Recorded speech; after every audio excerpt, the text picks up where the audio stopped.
Rata-rata semua peralatan rumah tangga terbuat dari kaca. Tapi ada yang tahu nggak dari bahan apa sih kaca itu berasal? Kita cari tahu jawabannya di Asal Usul hari ini.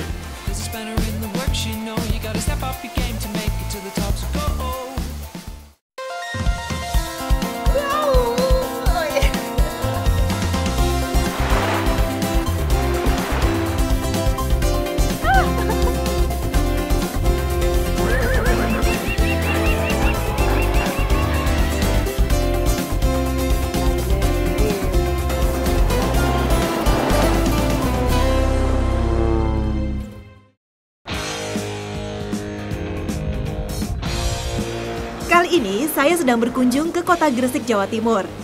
Di sini berdiri salah satu pabrik pembuatan botol kaca.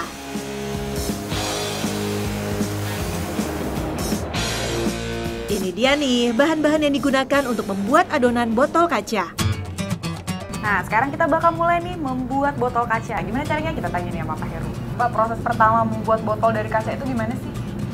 Botol gelas kita dibuat dari banyak bahan ya. Jadi ini ada masing-masing itu ada pasir silika, kemudian ada beling, ada dolomit, limestone, batu kapur, kemudian ada sodium sulfat itu dimasukkan ke masing-masing silo.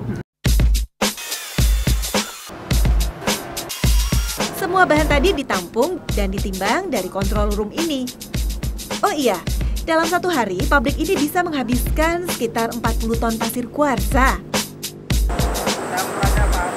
Gila, panas banget tuh, Pak. Suara bising dan panasnya dapur peleburan langsung menyapa saya dan Pak Heru. Di tungku-tungku tahan api inilah, semua bahan yang telah dicampur akan dimasak hingga matang. Suhunya mencapai 1550 derajat Celcius.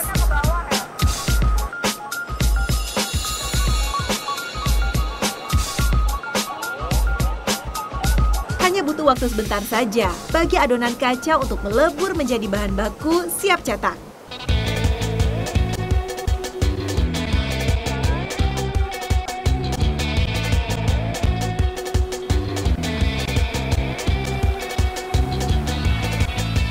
Dan benar saja, pijar api yang sedang dipotong-potong di atas sana itulah adonan kaca yang sudah matang.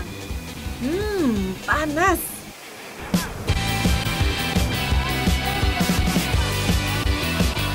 Bahan baku botol kaca akan dipotong-potong sesuai ukuran cetakan botolnya.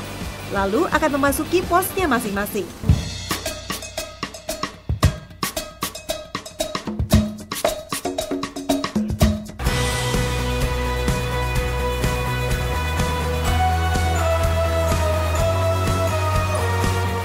Jangan heran ya, para pekerja ini bukannya sedang beradegan debus loh.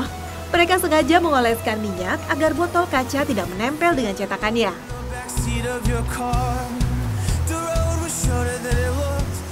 Botol kaca yang masih membara sesaat sudah dicetak masih sangat rentan dan gampang pecah. Makanya suhunya harus diturunkan secara perlahan-lahan.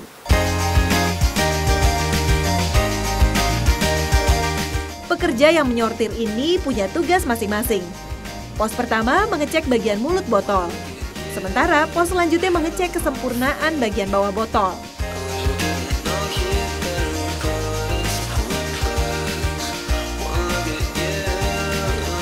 Oh iya, pabrik ini nggak cuma memproduksi botol bening saja.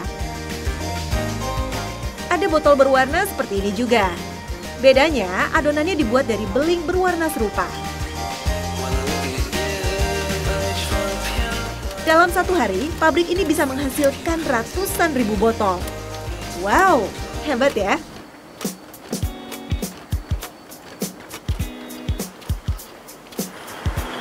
Nah, ini dia nih botol yang udah disortir, udah mulus nih, siap dijual ke pelanggan.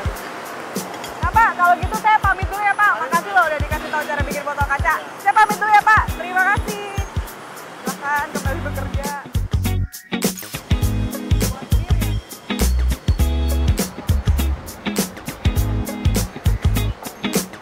Udah tahu kan dari mana datangnya botol kaca? Masih banyak loh benda-benda di sekitar kita yang terbuat dari pasir kuarsa. Apa aja ya? Makanya simak terus Asal Usul. Kalau asal jangan usul, kalau usul boleh asal.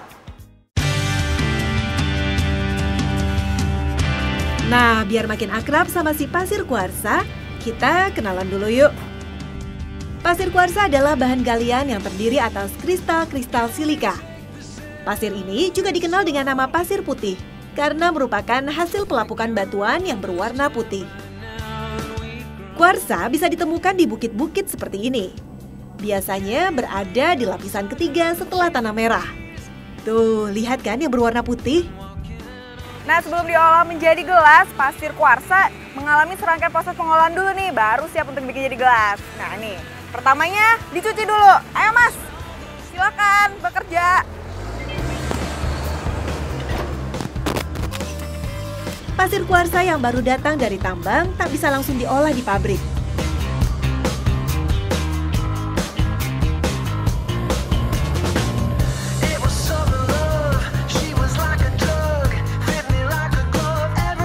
Pasir kuarsa terlebih dulu dipisahkan dengan pengotornya, misalnya batu-batu besar ini. Setelah itu, pasir akan dicuci untuk dipisahkan dengan lumpur yang membalut butirannya.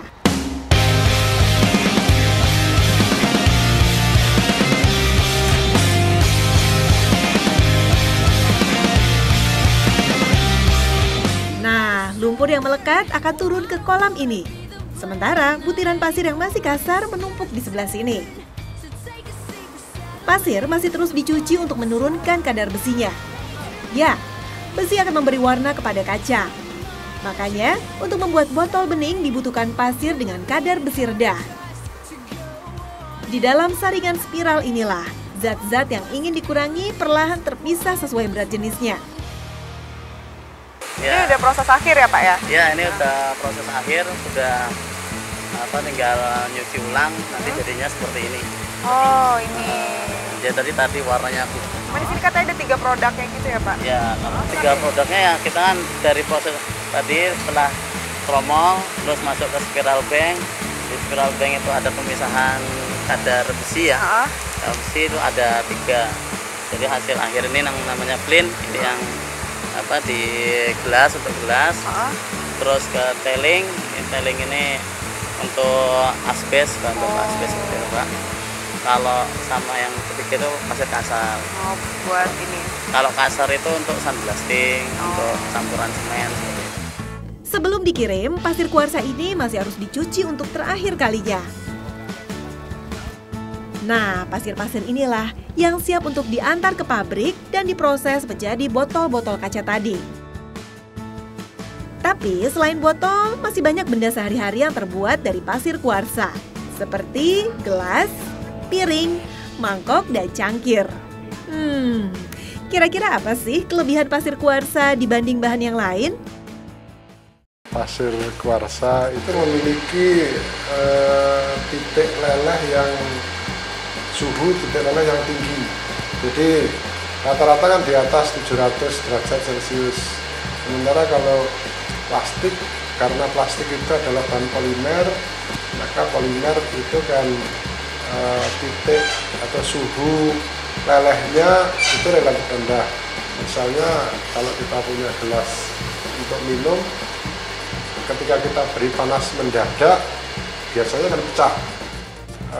Gelas itu secara umum kan merupakan isolator yang baik, sehingga meskipun kita panaskan 400 derajat Celcius seperti tadi misalnya, ketika kita pegang itu kan tidak sepanas kalau yang dipanaskan itu aluminium atau logam-logam yang merupakan konduktor atau penghantar panas yang baik. Yap, berkat sifatnya ini, kaca dapat dimanfaatkan untuk berbagai kepentingan. Mulai dari kerajinan yang cantik hingga permainan yang seru dan menyenangkan.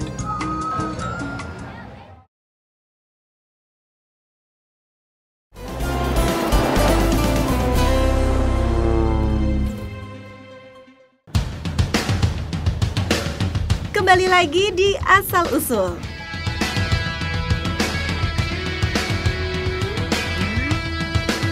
Nah, saudara, saat ini saya sedang berada di Kampung Dinoyo, salah satu sentra kerajinan keramik di Kota Malang. Katanya mereka menggunakan pasir kuarsa nih buat bikin keramik. Bener gak ya? Yuk kita lihat yuk.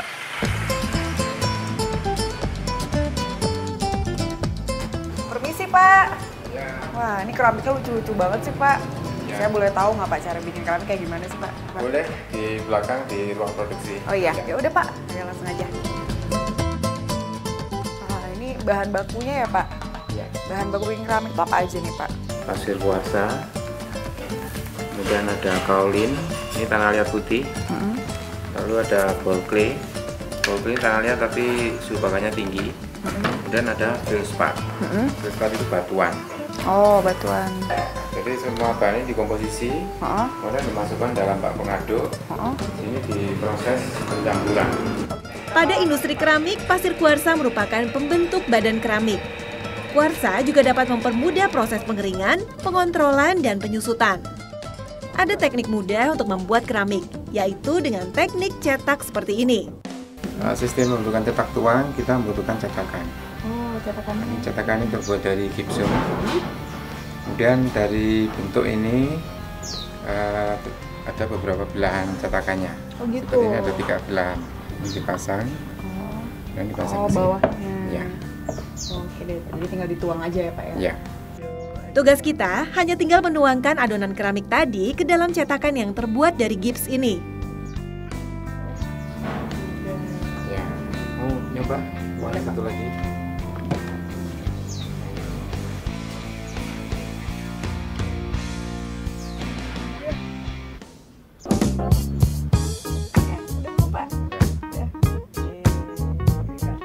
Kalau udah setelah tebalnya cukup, kemudian ditumpah. Gitu, ya. Ada yang siap ditumpah Pak? Bisa. Wah, nggak usah menunggu lama ya. Cukup 10 menit saja. Nah, ini setelah ketebalannya cukup, dan sisanya ditumpah.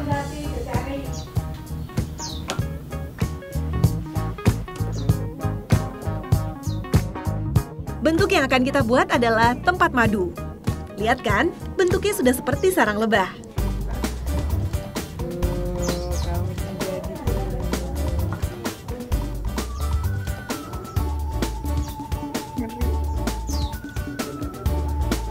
Keren Pak. Sekarang saya mau nyoba ya Pak ya. Ya. Doakan saya Pak. Wah, saya harus ekstra hati-hati nih. Bisa-bisa semua keramiknya terpotong habis. Bagian bawahnya. Lalu potongannya diambil. Wah, berhasil. Sekarang kita bikin bagian tutupnya. Bagian tutupnya. Bagian tutupnya ini cetakannya sendiri, kemudian ininya sendiri. Setelah itu disambung ke sini. Oh gitu. Oke deh Pak. Agar bagiannya melekat dengan sempurna, keramik-keramik ini harus dijemur dulu selama setengah hari. Nah, sembari menunggu keramiknya kering, Pak Samsul mau mengajari saya teknik lain membuat keramik. Gunakan tangan kiri untuk menahan dan tangan kanan untuk membentuk keramiknya. Ternyata teknik yang satu ini lumayan susah ya. Buat pemula seperti saya, bikinnya susah banget. Bingung mana yang nahan, mana yang bentuk. Teknik putar ini biasanya dipakai untuk membentuk benda yang bulat, seperti vas bunga atau guci. Nah, biar keramiknya rapi dan mulus, rapikan dengan spons ini. Mengangkatnya juga jangan sembarangan loh, nanti keramiknya pecah. Harus pakai benang ini biar nggak hancur. Masih lembek. Terlalu lembek. Habis itu diapain Pak? Kalau udah jadi kayak gitu? Dijemur, kemudian disempurnakan. Dijemurnya setengah hari juga? Ya sama. Wah lama juga ya Pak. Kalau jadi kita langsung warnain aja ya Pak. Boleh. Ya? Ayo Pak. Nah, ini dia ruang kreasinya. Isinya perempuan semua ya.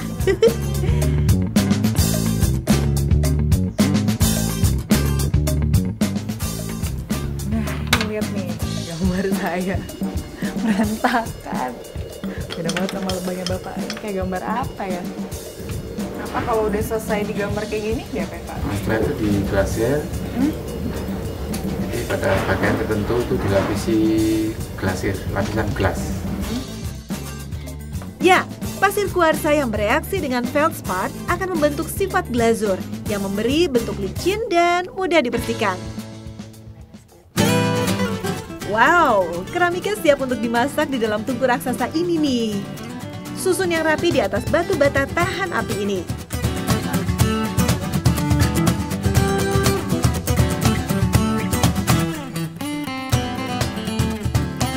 Pembakarannya selama 10 jam, suhunya 1220, kemudian bahan bakarnya LPG. Yap, dengan suhu pembakaran setinggi ini dan bahan berupa kaolin alias tanah liat putih, keramik bikinan Pak Samsul tergolong kepada jenis porselen. Wah, pasti hasilnya bagus-bagus ya.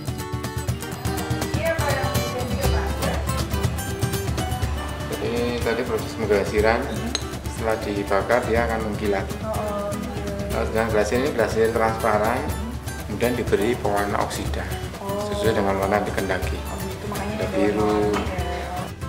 Pasir kuarsa benar-benar memberi kilau sekaligus mempercantik tampilan keramiknya, Asulers. Hopla!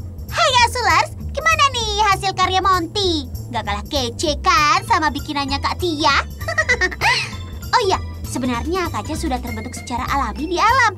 Kaca terbentuk dari hasil lelehan batuan yang mengeras dengan tekanan tinggi. Namanya batu obsidian. Manusia yang hidup di zaman batu dipercaya telah memiliki alat potong dari batu kaca alami. Sebenarnya, kemasan kaca telah populer sejak 3000 sebelum Masehi. Penemuan kaca ini sama sekali tidak sengaja loh. Saat itu ada pelaut Venesia yang berlabuh di satu pulau. Untuk mengatasi rasa dingin, mereka menyalakan tungku api di atas pasir pantai dengan menggunakan bongkahan soda abu.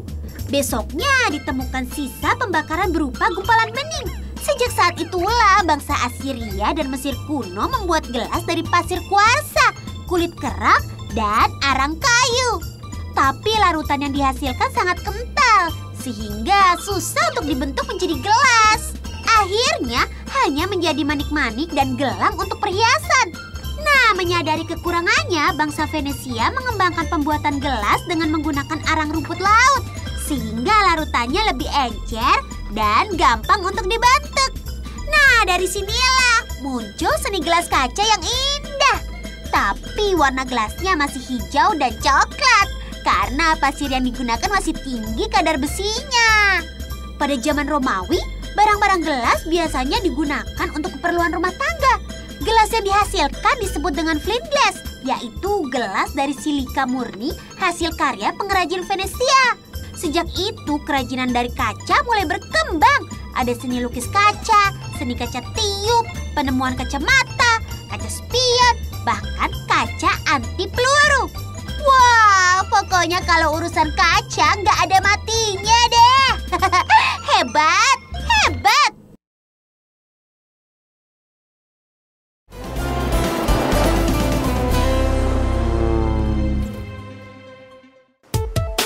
Selain membuat botol kaca, kita juga bisa merangkai menara dari pecahan kaca bekas loh.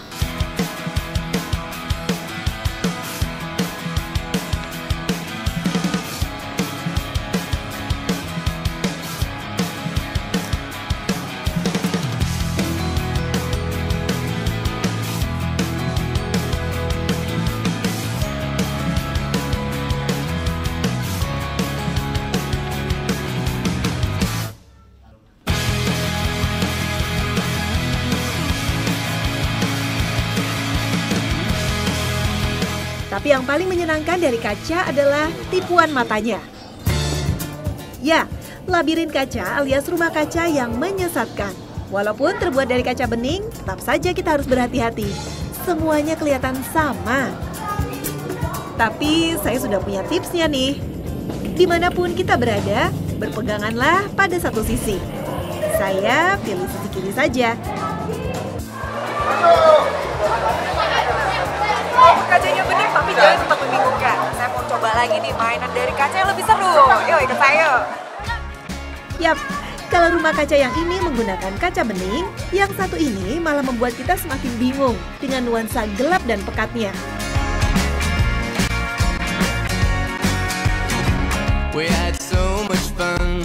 Wah, ingat ya, berpegangan pada satu sisi.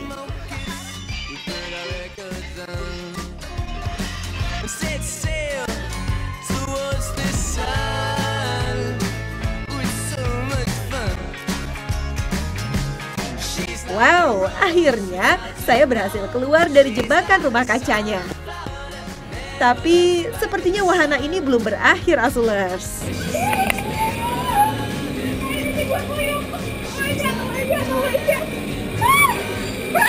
Rumah kacanya.